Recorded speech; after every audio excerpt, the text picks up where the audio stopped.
Which queen build the famous Sivadol in Sivasagar শিৱসাগৰৰ শিৱদৌল কোনগৰাকী ৰাণীয়ে নিৰ্মাণ কৰাইছিল অপশ্যন চাৰিটা চাব অপশ্যন চাৰিটাৰ পৰা ইয়াৰ কাৰেক্ট এনচাৰ হৈ যাব অপশ্যন এ ৰাণী অম্বিকা ৰাণী অম্বিকাই বিখ্যাত শিৱদৌল নিৰ্মাণ কৰাইছিল যিটো আমাৰ শিৱসাগৰত অৱস্থিত আৰু বিশেষকৈ চনটো বহুত ইম্পৰ্টেণ্ট হৈ যায় চনটো আছিলে 1734তেই ৰাণী অম্বিকাই বিখ্যাত শিৱদৌল নিৰ্মাণ কৰাইছিল আৰু ৰাণী অম্বিকা কোন আছিলে ৰাণী অম্বিকা আছিলে শিৱসিংহৰ ঘৈণীয়েক শিৱসিংহৰ ৱাইফ আছিলে ৰাণী অম্বিকা আৰু অপশ্যন ডি যিটো দেখা পাইছে কুৰংগ নয়নী আছিলে মণিপুৰৰ ৰাজকুমাৰী এইটো পৰীক্ষাত সোধা দেখা যায় মণিপুৰৰ ৰাজকুমাৰী আৰু ৰাজেশ্বৰ সিংহৰ ৱাইফ ৰাজেশ্বৰ সিংহৰ ঘৈণীয়েক আছিলে ৰাজেশ্বৰ সিংহৰ ৱাইফ আছিলে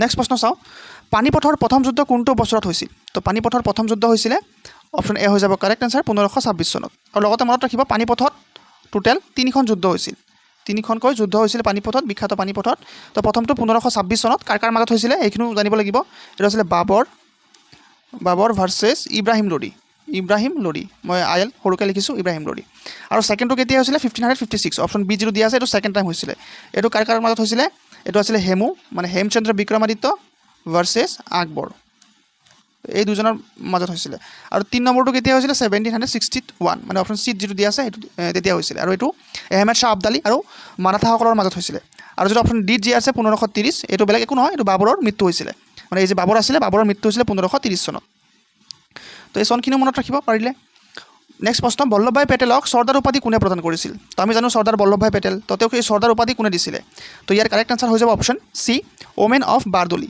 যিটো বাৰদলি সত্যাগ্ৰহ চলি আছিলে এইটো কিমান চনত চলিছিলে 1928 চনত যিটো বাৰদলি সত্যাগ্ৰহ চলি আছিলে তো সেই বাৰদলি সত্যাগ্ৰহতেই ওমেনসকলে কৰি আছিলে মহিলাসকলে কৰি আছিলে তো সেই মহিলাসকলে তেওঁক চৰ্দাৰ উপাধি দিছিলে তেওঁক চৰ্দাৰ উপাধি দিয়া হৈছিল নেক্সট প্ৰশ্ন প্ৰাচীন ভাৰতৰ সংস্কৃত মহাকাব্য মহাভাৰত কোনে ৰচনা কৰিছিল তো মহাভাৰত কোনে ৰচনা কৰিছিল আমি সকলোৱে চাগে জানো অপশ্যন বিটো হৈ যাব কাৰেক্ট এনচাৰ মহৰ্ষি বেদব্যাসে কি কৰিছিল আমাৰ মহাভাৰত ৰচনা কৰিছিল আৰু মহাভাৰত হৈছে আটাইতকৈ ডাঙৰ আমাৰ মহাকাব্য পৃথিৱীৰ আটাইতকৈ ডাঙৰ মহাকাব্য কি হৈছে মহাভাৰত আৰু বাল্মীকি কি ৰচনা কৰিছিল বাল্মীকি কৰিছিল ৰামায়ণ আমি জানো সকলোৱে এইটো আৰু নজনা চাগে নাই ৰামায়ণ কালিদাসে কি ৰচনা কৰিছিল যদি কালিদাসৰ কথা সুধি দিয়ে তেতিয়াহ'লে অভিজ্ঞানম শকুন্তলম হয়নে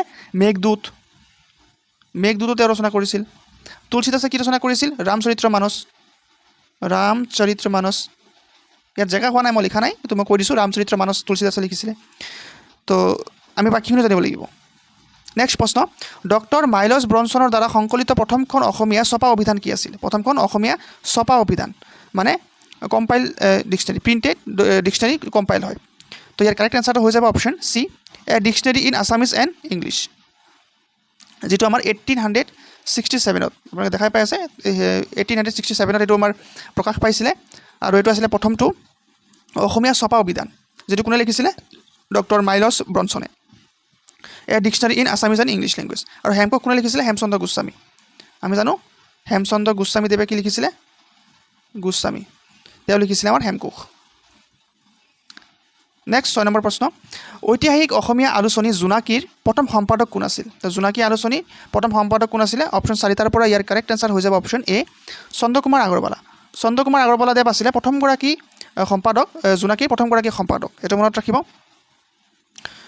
আৰু হেমচন্দ্ৰ বৰুৱাৰ বিষয়ে আমি জানোৱেই সকলোৱে হেমচন্দ্ৰ বৰুৱা লক্ষ্মীনাথ বেজবৰুৱা পদ্মনাথ গোহাঁই বৰুৱা তেওঁ আছিলে প্ৰথমগৰাকী অসম সাহিত্য সভাৰ প্ৰথমগৰাকী সভাপতি আৰু তেওঁ ভানুমতী যিটো ভানুমতী আমাৰ উপন্যাস আছিলে প্ৰথমটো আমাৰ অসমীয়া ঐতিহাসিক উপন্যাস ভানুমতী এইটো পদ্মনাথ গোহাঁই বৰুৱাদেৱে লিখিছিলে তো সেইখিনিও আমি জানো নেক্সট 7 নম্বৰটো চাওঁ অলিম্পিক পদক লাভ কৰা প্ৰথমগৰাকী ভাৰতীয় বেডমিণ্টন খেলুৱৈ কোন প্ৰথমগৰাকী ভাৰতীয় বেডমিণ্টন খেলুৱৈ তো পি ভি সিন্ধু সাইনা নেহৱাল প্ৰকাশ পাডুকন শ্ৰীকান্ত কিদাম্বি তো ইয়াৰ কাৰেক্ট এনচাৰটো হৈ যাব 4টা অপশ্যনৰ পৰা অপশ্যন বি সাইনা নেহৱাল হৈছে প্ৰথমগৰাকী ভাৰতীয় যিয়ে বেডমিণ্টনত তেওঁ পদক লাভ কৰিছিলে আৰু কিমান চনত লাভ কৰিছিলে 2012 চনত যিটো আমাৰ লণ্ডনত হৈছিল লণ্ডন অলিম্পিকত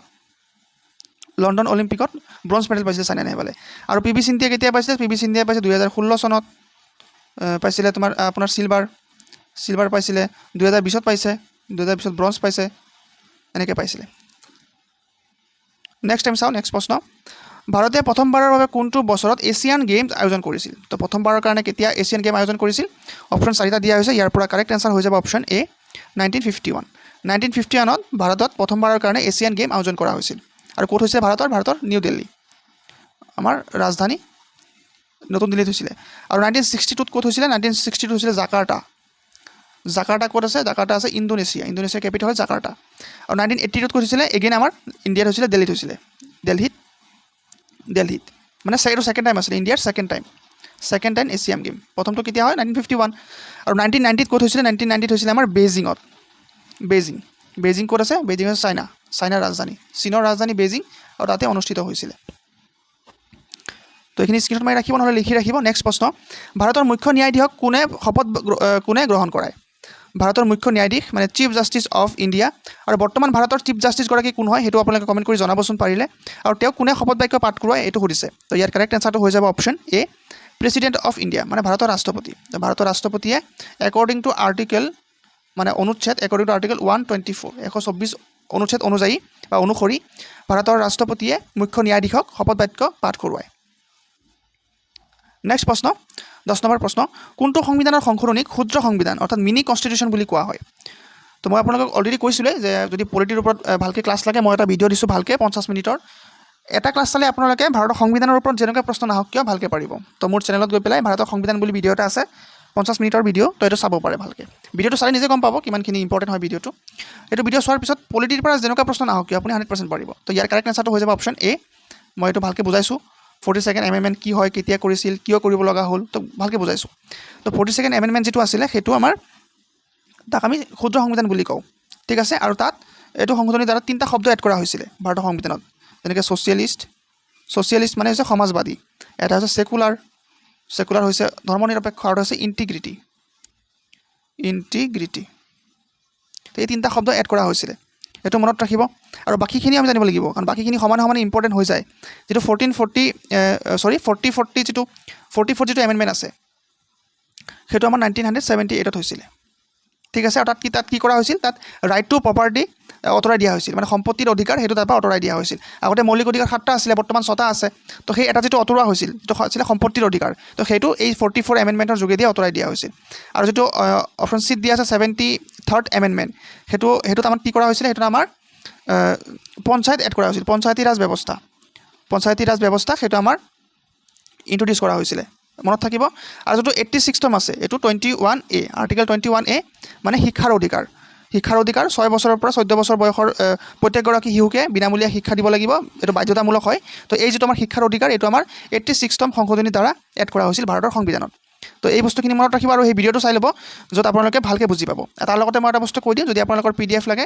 য'ত টোটেল 3000+ MCQ আছে উত্তৰৰ সৈতে য'ত Assam history Indian history polity Assam and ইণ্ডিয়াৰ জিঅ'গ্ৰাফী আছাম ইণ্ডিয়াৰ economics sports literature art and culture film award science and technology maths topic wise English grammar reasoning topic wise extra mock test যদি আপোনালোকৰ লাগে আপোনালোকে যিকোনো এক্সাম দিব ADRE 3.0 হওক ওলাবলৈ গৈ আছে Assam police ABUB SI forest DME আপোনালোকে যেনেকুৱা ধৰণৰ পৰীক্ষা নিদিয়ক কিয় তাত গোটেই চিলেবাছটো যিটো অলমষ্ট একে হয় তো আমি গোটেইখিনি তাত কভাৰ কৰা আছে যদি আপোনালোকক লাগে PDFটোৰ মূল্য হৈছে 99 ৰুপিজ স্ক্ৰীণত দিয়া নাম্বাৰটো 9707735475 এই নাম্বাৰত 99 ৰুপি পে'মেণ্ট কৰি পেলাই পে'মেণ্ট কৰা স্ক্ৰীণশ্বটটো এইটো নাম্বাৰতে হোৱাটছআপ আছে তাতে পঠিয়াই দিয়ক আপোনাক লগে PDFটো পঠিয়াই দিয়া হ'ব আমি এতিয়া নেক্সট প্ৰশ্ন চাওঁ নেক্সট প্ৰশ্ন ফালে আগবাঢ়োঁ নেক্সট প্ৰশ্নটো দিয়া হৈছে কপাহ খেতিৰ বাবে কোনবিধ মাটি আটাইতকৈ উপযোগী অপশ্যনকেইটা চাব ৰঙা মাটি কলা মাটি পলি মাটি নে লেটেৰেট মাটি তো এইটো বহুত এটা কনফিউজন প্ৰশ্ন হয় তো বহুতে ভুল কৰি দিয়ে ইয়াত কিন্তু ইয়াৰ কাৰেক্ট এনচাৰটো হৈ যাব অপশ্যন বি ব্লেক ছইল হৈছে আমাৰ কপাহ খেতিৰ কাৰণে আটাইতকৈ উপযোগী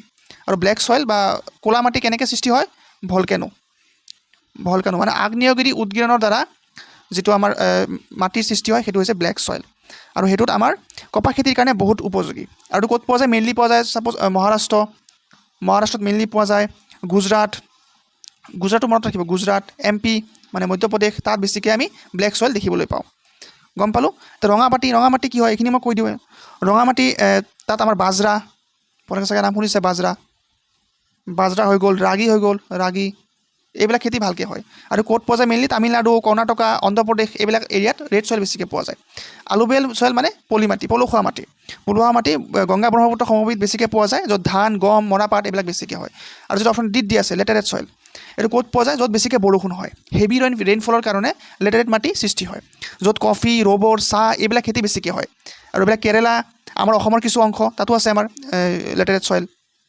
তো এইবিলাক এৰিয়াত বেছিকৈ হয়। তো মই ভাবিলোঁ আপোনালোকে ক্লিয়াৰ হ'ল, বস্তুবিলাক মনত ৰাখিব, যিমানখিনি পাৰোঁ মই দি যাম। নেক্সট প্ৰশ্ন, কৰ্কটক্ৰান্তি ৰেখা ভাৰতৰ কেইখন ৰাজ্যৰ মাজেৰে গৈছে? তো এই প্ৰশ্নটো বহুতবাৰ আহিছে পৰীক্ষাত, আৰু ইয়াৰ কাৰেক্ট আনচাৰ হ'ব অপশ্যন চি 8টা। 8খন ৰাজ্যৰ মাজেৰে কৰ্কটক্ৰান্তি ৰেখা পাৰ হৈ গৈছে ভাৰতৰ 8খন ৰাজ্যৰ মাজেৰে, আৰু সেই 8খন ৰাজ্যৰ নাম জনাটো বহুত প্ৰয়োজন। সেইকাৰণে মই লিখি দিওঁ শ্বৰ্ট ফৰ্মত। এটা হৈছে গুজৰাট, ৰাজস্থান, মধ্যপ্ৰদেশ, ছত্তীশগড়, মই শ্বৰ্ট ফৰ্মত লিখি আছোঁ, ছত্তীশগড়, ঝাৰখণ্ড, ৱেষ্ট বেংগল, ত্ৰিপুৰা আৰু মিজোৰাম, মণিপুৰ নহয় কি মিজোৰাম। তো এই 8খন ৰাজ্যৰ মাজেৰে আমাৰ কৰ্কটক্ৰান্তি ৰেখা পাৰ হৈ গৈছে। তো এই 8খন ৰাজ্যৰ নাম কিন্তু জনাটো বহুত প্ৰয়োজন। কেতিয়াবা প্ৰশ্ন এনেকৈ দি দিব, অকণ হাৰ্ড কাটিম বুলি ভাবিলে 4টা অপশ্যন দিব, 4টা ৰাজ্যৰ নাম দি দিব আৰু সুধিব চিম্পলি যে তলৰ কোনখন ৰাজ্যৰ মাজেৰে কৰ্কটক্ৰান্তি ৰেখা পাৰ হৈ যোৱা নাই বা পাৰ হৈ গৈছে, এনেকৈ দি দিব পাৰে। তো এই 8টা নাম আমি জানিব লাগিব। নেক্সট প্ৰশ্ন, ভাৰত আৰু চীনৰ মাজৰ সীমানাক কি ৰেখা বুলি কোৱা হয়? তো ভাৰত আৰু চাইনাৰ মাজত বা চীন দেশৰ মাজত যিটো আমাৰ বৰ্ডাৰ আছে, এইটোক আমি কি বুলি জানো? তো ইয়াৰ কাৰেক্ট এনচাৰটো হৈ যাব অপশ্যন চি মেকমোহন লাইন। তো ভাৰত আৰু চাইনাৰ বা চীনৰ বৰ্ডাৰক আমি মেকমোহন লাইন বুলি জানো। ৰেড ক্লিফ ৰেখা কোনটোক আমি জানো? India and versus Pakistan, India আৰু পাকিস্তানৰ যিটো বৰ্ডাৰ, এইটোক আমি ৰেড ক্লিফ লাইন বুলি জানো। ডুৰাণ্ড লাইন কি হয়? ডুৰাণ্ড লাইন হৈছে পাকিস্তান এণ্ড আফগানিস্তান, পাকিস্তান আৰু আফগানিস্তানৰ মাজত যিটো বৰ্ডাৰ আছে, এইটোক আমি ডুৰাণ্ড লাইন বুলি জানো। আৰু 38 পেৰালেল, এই নামটো চাগে বহুতে প্ৰথমবাৰ শুনিছে, কিন্তু পৰীক্ষাত ইয়াৰ বহুত চান্স আছে, যিটো আমাৰ নিউজত আছে এতিয়া। তো 38 পেৰালেল এইটো কোনখন দেশৰ বৰ্ডাৰ হয়? এইটো হৈছে আমাৰ South Korea versus north Korea. South Korea আৰু নৰ্থ কোৰিয়াৰ মাজৰ যিটো বাউণ্ডাৰী, যিটো বৰ্ডাৰ, সেইটো হৈছে 38 পেৰালেল। তো সেইটো সমানে ইম্পৰ্টেণ্ট হৈ যায়, কিন্তু মনত ৰাখিব। নেক্সট প্ৰশ্ন চাওঁ, 14 নম্বৰ প্ৰশ্ন, কোনজন মোগল সম্ৰাটে জিজিয়া কৰ বাতিল কৰিছিল? বাতিল কৰাৰ কথা সুধিছে, জিজিয়া টেক্স বাতিল কৰিছিল। তো ইয়াৰ কাৰেক্ট এনচাৰটো হৈ যাব অপশ্যন এ আকবৰ। আকবৰে জিজিয়া কৰটো বাতিল কৰিছিল। আৰু লগতে আমি চনটো জানিব লাগিব যে কিমান চনত বাতিল কৰিছিল। এইটো আছিলে আমাৰ 1564। 1564তে আকবৰে জিজিয়া কৰটো বাতিল কৰিছিল। তাৰপিছত ঔৰংজেবে আকৌ চালু কৰিছিল, মানে আকৌ এইটো ইণ্ট্ৰডিউচ কৰি দিছিলে ঔৰংজেবে। আটাইতকৈ ঐতিহাসিক ৰজা আছিল বুলি কোৱা হয় ইতিহাসৰ পাতত। তো তেওঁ 1679 আকৌ জিজিয়া কৰটো আকৌ লাগু কৰি দিছিলে। কোনে? ঔৰংজেবে। আৰু কোনে বাতিল কৰিছিল প্ৰথমবাৰৰ কাৰণে? আকবৰে। নেক্সট প্ৰশ্ন, property and un-British rule in India নামৰ বিখ্যাত গ্ৰন্থখন কোনে ৰচনা কৰিছিল? তো এই 4টা অপশ্যন দিয়া হৈছে। ইয়াৰ পৰা কাৰেক্ট এনচাৰ হৈ যাব অপশ্যন এ দাদাভাই নেৰোজী। দাদাভাই নেৰোজীয়ে এইখন বিখ্যাত কিতাপ লিখিছিল, property and un-British rule in India, যিখন গ্ৰন্থত তেওঁ ব্ৰেইন ড্ৰেইন থিয়ৰী দিছিলে। ব্ৰেইন ড্ৰেইন থিয়ৰী আমি জানো, ব্ৰিটিছে যেনেকৈ আমাৰ পৰা যিমানখিনি মানে ইম্পৰ্টেণ্ট বা বেছি ইণ্টেলেকচুৱেল, বেছি টেলেণ্টেড ব্ৰেইনখিনি সিহঁতৰ ফাললৈ গুচি গৈ আছিলে। তো আমাৰ ফালৰ পৰা যিমানখিনি ভাল ব্ৰেইন আছিলে, মানে ভাল চিন্তা কৰা মানুহ, ভাল শিক্ষিত মানুহ, সেই মানুহখিনিক তেওঁলোকে ইংলেণ্ডত লৈ গুচি গৈ আছিলে। তো ব্ৰিটিছে আমাৰ পৰা ব্ৰেইনবিলাক লৈ গুচি গৈ আছিলে। তো তাৰ ওপৰতে তেওঁ এটা থিয়ৰী দিছিলে, ব্ৰেইন ড্ৰেইন থিয়ৰী, যিটো property and un-British rule in India নামৰ কিতাপত আছে। তো সেইটো আমাৰ দাদাভাই নেৰোজীয়ে লিখিছিলে। লগতে আৰু এটা বস্তু জানি থ'ব, অপশ্যন বিত যিটো দিয়া আছে R.C. দত্ত। তো R.C. দত্ত চাহাবে এখন কিতাপ লিখিছিল, সেই কিতাপটো সমানে বহুতখিনি ইম্পৰ্টেণ্ট হৈ পৰে। সেইটো হৈছে ইকনমিক হিষ্ট্ৰী অফ ইণ্ডিয়া। মই ইয়াত লিখি দিছোঁ, ইকনমিক হিষ্ট্ৰী অফ ইণ্ডিয়া, এখন কিতাপ হয়, এখন লিখিছিলে R.C. দত্তে। ঠিক আছে। আৰু বাল গংগাধৰ তিলক আমি জানো, তেওঁ হোম ৰুল লীগ আৰম্ভ কৰিছিল বাল গংগাধৰ তিলক। লালা ৰাজপথ ৰায়, তেওঁক আমি পঞ্জাৱ কেশৰী বুলি জানো, যিটো চাইমন কমিশ্যনৰ হাত তেওঁ বিৰোধিতা কৰিছিল আৰু লাঠিচাৰ্জ হৈছিলে আৰু তেওঁৰ মৃত্যু হৈছিলে। তো এই কথাবিলাক আমি জানো, অলৰেডি আমি ইণ্ডিয়ান হিষ্ট্ৰীত পঢ়িছোঁ। নেক্সট প্ৰশ্ন চাওঁ, ব্ৰাহ্ম সমাজ কোনে প্ৰতিষ্ঠা কৰিছিল বা প্ৰতিষ্ঠাপক কোন আছিল? তো ব্ৰাহ্ম সমাজৰ প্ৰতিষ্ঠাপক কোন আছিলে? 4টা অপশ্যনৰ পৰা ইয়াৰ কাৰেক্ট আনচাৰ হৈ যাব অপশ্যন বি ৰাজা ৰামমোহন ৰায়। তো ব্ৰাহ্ম সমাজ ৰাজা ৰামমোহন ৰায়ে প্ৰতিষ্ঠা কৰিছিল। আৰু কিমান চনত প্ৰতিষ্ঠা কৰিছিল? 1828 চনত। এইটো আমি জানিব লাগিব। স্বামী বিবেকানন্দই কি কৰিছিল? স্বামী বিবেকানন্দই কি প্ৰতিষ্ঠা কৰিছিল? তেওঁ ৰামকৃষ্ণ মিছন, হয়নে? ৰামকৃষ্ণ মিছন, মই ইয়াত ভালকৈ লিখা হোৱা নাই, মই কৈ দিছোঁ ৰামকৃষ্ণ মিছন। চনটো সমানে ইম্পৰ্টেণ্ট হৈ যায়। এইটো আছিলে 1897ত। এইবিলাক পূৰা মুখস্থ থাকিব লাগিব একদম, তেতিয়া গৈহে আপোনালোকে এক্সাম ক্লিয়াৰ কৰিব পাৰিব। আৰু দয়ানন্দ সৰস্বতীয়ে কি কৰিছিলে? তেওঁ আৰ্য সমাজ, হয়নে? আৰ্য সমাজ ইণ্ট্ৰডিউচ কৰিছিল, বা আৰ্য সমাজ। এইটো কিমান চনত কৰিছিলে? 1875ত। তো এই বস্তুবিলাক একদম জিয়াবাত থাকিব লাগিব। ঠিক আছে। আৰু ঈশ্বৰচন্দ্ৰ বিদ্যাসাগৰ, তেওঁ বিধৱা বিয়াৰ বিৰোধিতা কৰিছিল। বিধৱা বিয়া হ'ব লাগে, সেইটো কৰি আছিলে। সমাজত চলি আছিলে যে বিধৱা বিয়া হ'ব নালাগে, তো সেইটোৰ বিৰোধিতা কৰি আছিলে। বিধৱা বিয়াৰ বিৰোধিতা মানে তেওঁ বিধৱা বিয়া হ'ব নালাগে বুলি কোৱা নাই, মানে আমাৰ সমাজত চলি আছিলে যে বিধৱাসকল বিয়া হ'ব নোৱাৰে, পুনৰ বিবাহ হ'ব নোৱাৰে। তো সেই ছিষ্টেমটোতে এগেইনষ্টত আছিলে। তো তেনেকৈ আমি ঈশ্বৰচন্দ্ৰ বিদ্যাসাগৰৰ নামটো জানো। ঠিক আছে। নেক্সট প্ৰশ্ন, ভাৰতৰ ঘৰুৱা ফাৰ্ষ্ট ক্লাছ ক্ৰিকেটৰ সৈতে কোনটো ট্ৰফি জড়িত? তো ইণ্ডিয়ান ফাৰ্ষ্ট ক্লাছ ক্ৰিকেট, চাৰিটাত অপশ্যনৰ পৰা ইয়াৰ কাৰেক্ট এনচাৰ। যিসকলে বিশেষকৈ ল'ৰাবিলাকে এইটো শুদ্ধতৰ দিব পাৰিব, যিসকলে ক্ৰিকেট প্ৰেমী হয়। তো আমাৰ ক্ৰিকেট প্ৰেমী ৰাইজে এইটো এনচাৰ দিব পাৰিব, মই জানো। ইয়াৰ কাৰেক্ট এনচাৰ হৈ যাব option B, Ranji trophy. Ranji trophy কি হয়? আমাৰ ফাৰ্ষ্ট ক্লাছ ক্ৰিকেট, আমাৰ ডমেষ্টিক ক্ৰিকেটৰ first class cricket Ranji trophy. এইটো আমি জানো ভালকৈ। আৰু এইটো কেতিয়া আৰম্ভ হৈছিলে? এইটো এৰাউণ্ড 1934-35 মানত আৰম্ভ হৈছিলে। ঠিক আছে, এইটো টাইম পিৰিয়ডতে আৰম্ভ হৈছিলে এৰাউণ্ড। আৰু এইটো আমাৰ ৰঞ্জিত, মই এইটো দি দিওঁ, ৰঞ্জিত সিনজি তেওঁ এজন প্ৰাক্তন ক্ৰিকেটাৰ আছিলে। তো তেওঁৰ নামতে এই ট্ৰফিটো উৎসৰ্গা কৰা হৈছে। এইটো মনত ৰাখিবা। আৰু লগতে মই আৰু কেইটামান ইনফৰমেশ্যন দি দিওঁ। এইটো এনচাৰ বি হ'ব। যিটো সন্তোষ ট্ৰফি আছে, সন্তোষ ট্ৰফি কিহৰ লগত জড়িত? ফুটবলৰ লগত জড়িত। কিন্তু ফুটবল সন্তোষ ট্ৰফি। ডুৰাণ্ড কাপ কিহৰ লগত জড়িত? ডুৰাণ্ড কাপো আমাৰ ফুটবলৰ লগত জড়িত। ডুৰাণ্ড কাপটো বহুত ফেমাছ হয়, যিটো আমাৰ ইণ্ডিয়ান আৰ্মিয়ে অৰ্গেনাইজ কৰে। এইটো মনত ৰাখিব। এইটো 1888 পৰা বহুত পুৰণা লীগ হয়, যিটো আমাৰ ইণ্ডিয়ান আৰ্মিয়ে ভাৰতীয় সেনা বাহিনীয়ে সেইটো অৰ্গেনাইজ কৰে ডুৰাণ্ড কাপটো। আৰু থমাছ কাপটো কি হয়? থমাছ কাপটো বেডমিণ্টন হয়, বেডমিণ্টনৰ লগত জড়িত। ঠিক আছে, এইখিনি মনত ৰাখি থ'ব। নেক্সট প্ৰশ্ন চাওঁ আমি, 18 নম্বৰ প্ৰশ্ন, মধুবনী চিত্ৰশৈলী কোনখন ৰাজ্যৰ লোকশিল্প? তো মধুবনী চিত্ৰশৈলী কোনখন ৰাজ্যত পোৱা যায়? তো ইয়াৰ কাৰেক্ট এনচাৰ হৈ যাব অপশ্যন বি, বিহাৰ। বিহাৰত আমি মধুবনী চিত্ৰশৈলী আমি পাওঁ। আৰু লগতে মনত ৰাখিব, ইয়াত প্ৰাকৃতিক ৰং ব্যৱহাৰ কৰা হয়। মানে গছৰ পাত, ফুল, বেলেগ বেলেগ কালাৰৰ ফুল, মানে প্ৰাকৃতিক, একো টোটেলি নেচাৰেল ৰংবিলাক ইউজ কৰা হয় তাত। একো আৰ্টিফিচিয়েল বস্তু ইউজ নহয়। আৰু আমাৰ পশ্চিমবংগত এটা ফেমাছ চিত্ৰশিল্পী আছে, এইটো হৈছে পটচিত্ৰ।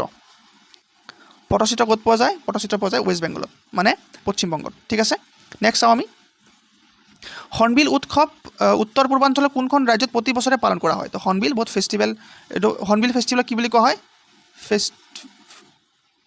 ফেষ্টিভেল মানে উৎসৱবিলাকৰ উৎসৱ হয়। ফেষ্টিভেল বুলি কোৱা হয় হৰ্ণবিল উৎসৱক।